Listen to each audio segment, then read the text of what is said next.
Hello friends, welcome back to my YouTube channel. दोस्तों, आज की वीडियो में मैं फिर से जो है स्पीकिंग का स्ट्रक्चर पढ़ाने जा रहा हूं। दोस्तों, मैं वही स्ट्रक्चर अपने चैनल पर अपलोड कर रहा हूं जो स्पीकिंग में यूज किए जाते हैं। तो चलिए हम लोग वीडियो की स्टार्ट करते हैं। और पहला स्ट्रक्चर यहाँ पे दिया है, नथिंग टू डू विथ। इसका क्या मतलब होता है? इसका मतलब होता है कोई लेना देना नहीं है। इसको सेंटेंस में आप यूज कैसे करोगे? सबसे पहले दोस्तों आपको लगाना पड़ेगा सब्जेक्ट। सब्जेक्ट जैसे ही, सी, इट, आई, वी, दे, ये सब क्या होते हैं? हमारा सब्जेक्ट होता है। अगर टेंस आपका प्रेजेंट है तो आप हैव या हैज का प्रयोग करोगे।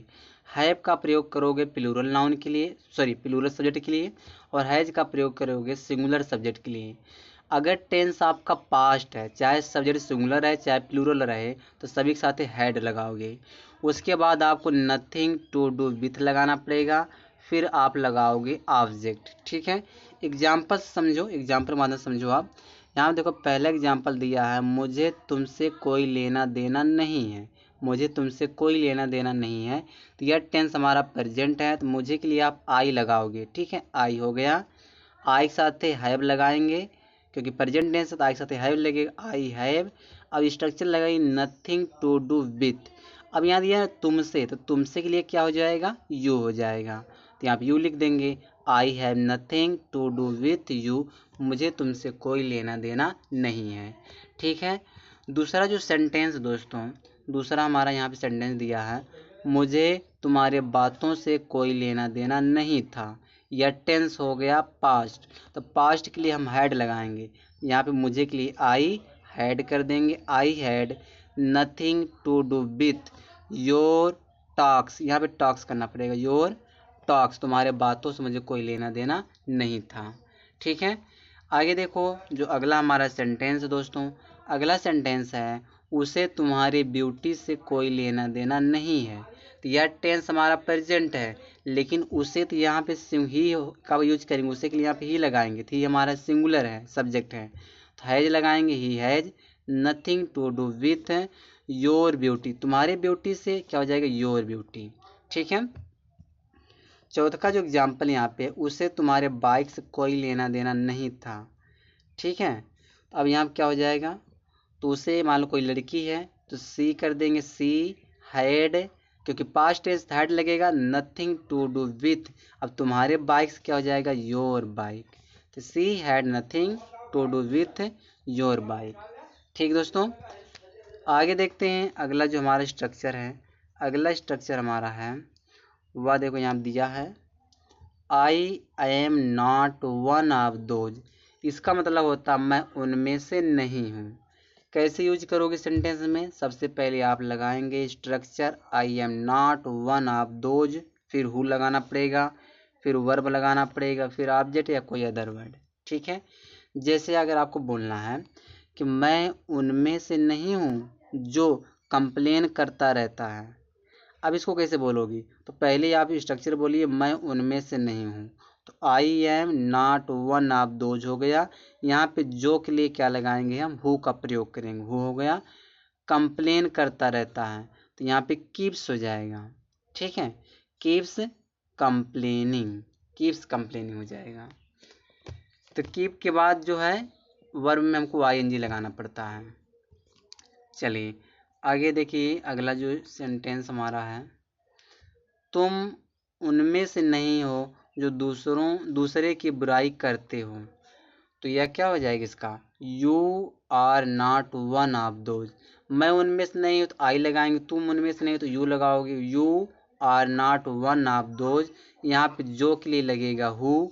जो दूसरों की बुराई करता रहता हो तो क्रिटिसाइज ने बुराई करना, तो क्रिटिसाइज अदर्स हो जाएगा।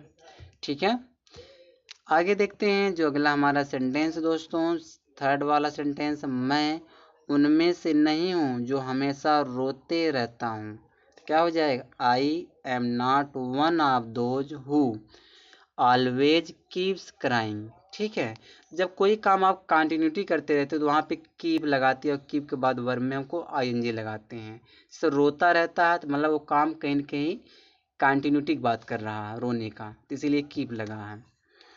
तो यहाँ देखो, वह उनमें से नहीं था जो हमेशा काम नहीं करता था। तो पास्ट के लिए वाज हो जाएगा he was not one of those who didn't always work. ठीक दोस्तों, दोनों स्ट्रक्चर आपको समझ में आ गया है। तो चलिए देखते हैं अगला हमारा स्ट्रक्चर क्या है, क्योंकि जो जितनी स्ट्रक्चर मैं पढ़ाता हूँ अपने चैनल के माध्यम से वो सब कहीं न कहीं स्पीकिंग में यूज किए जाते हैं। तो आप इनको पढ़िए ध्यान से और नोट डाउन करिए और इस पर आप बहुत सारे सेंटेंस बोलने का प्रैक्टिस करिए, ठीक है, तब आपको आएगा अंग्रेजी बोलना। तो पहले आप जो अगला जो हमारा स्ट्रक्चर दोस्तों, यहाँ हम देखो आई डोंट थिंक है, इसका मतलब मुझे नहीं लगता। आई डोंट थिंक माने होता मुझे नहीं लगता। जैसे बोलना हम मुझे नहीं लगता तुम जॉब छोड़ दोगे, ऐसा अगर बोलना मुझे नहीं लगता तुम जॉब छोड़ दोगे, तो क्या हो जाएगा, पहले आप स्ट्रक्चर लगाइए मुझे नहीं लगता, आई डोंट थिंक, तुम जॉब छोड़ दोगे, फ्यूचर इंडिफरेंट टेंस आप लिखिए यू विल क्विट माने छोड़ना, द जॉब माने जॉब, तो you will quit the job. ठीक है, तो कहीं कहीं जो है ना आई डोंट साथ दोस्तों, आई डोंट साथ दैट का भी प्रयोग किया जाता है। आप दैट भी लगाना चाहो लगा सकते हो। उसे नहीं लगता कि तुम उसे प्यार करोगे, तो क्या हो जाएगा, सी डजेंट थिंक दैट, दैट लगा ना यहाँ पे, तो दैट भी प्रयोग कर सकते हैं। यू वुड लव हर, ठीक है, तुम उसे प्यार करोगे। चलिए आगे देखते हैं। आगे यहाँ दिया मुझे नहीं लगता कि आइडिया ठीक है, मुझे नहीं लगता आइडिया ठीक है, I don't think the idea is okay. ठीक है, I don't think the idea is okay, मुझे नहीं लगता कि आइडिया ठीक है। ठीक है दोस्तों, तो चलिए आगे देखते हैं। मुझे नहीं लगता तुम पटना जाओगे, तो क्या हो जाएगा इसका, आई डोंट थिंक, मुझे नहीं लगता you will go to Patna, तुम पटना जाओगे। ठीक है, तो अगर आपको स्ट्रक्चर मान लो पता है स्पीकिंग वाला, तो आप अंग्रेजी बोलने में आपको कोई कठिनाई नहीं होगी। ठीक है, अगर आप वीडियो पहली बार आए हो तो मेरे चैनल को, मेरे वीडियो को लाइक करके जाना। ठीक है, देखो अगला जो स्ट्रक्चर है मोर देन इनफ, इसका क्या मतलब होता है, हद से ज़्यादा, ज़रूरत से ज़्यादा। किस सिचुएशन में बात करोगे, तो यहाँ पे पहले आप लगाओगे एक सेंटेंस, सेंटेंस के बाद लगाओगे मोर देन इनफ। ठीक है, देखो एग्जाम्पल, देखो एग्जाम्पल के माध्यम से समझ में आएगा। देखो दोस्तों, सबसे पहले आप सेंटेंस बोलिए, फिर मोर देन इनफ को यूज करिए। देखो सेंटेंस देखो, मैं अब किसी से हद से ज़्यादा नहीं बात करता, तो क्या हो जाएगा, I don't talk to anyone, मैं किसी से बात नहीं करता, ये हो जाएगा I don't talk to anyone. हद से ज़्यादा के लिए हो जाएगा मोर देन एनफ। ठीक है, आगे देखो दूसरा सेंटेंस देखो, वह तुम्हें ज़रूरत से ज़्यादा अहमियत नहीं दे सकता है, तो क्या हो जाएगा, he can not give you importance माने अहमियत, वह तुम्हें अहमियत नहीं दे सकता, ज़रूरत से ज़्यादा तो मोर देन एनफ कर दीजिए। ठीक है, आगे देखो ज़रूरत से ज़्यादा मत खाओ, तो don't eat more than enough, ज़रूरत से ज़्यादा मत खाओ। तो बस दोस्तों मैं इस वीडियो में 4 स्ट्रक्चर लाया था, ये काफ़ी इंपॉर्टेंट स्ट्रक्चर जो स्पीकिंग में यूज किए जाते हैं।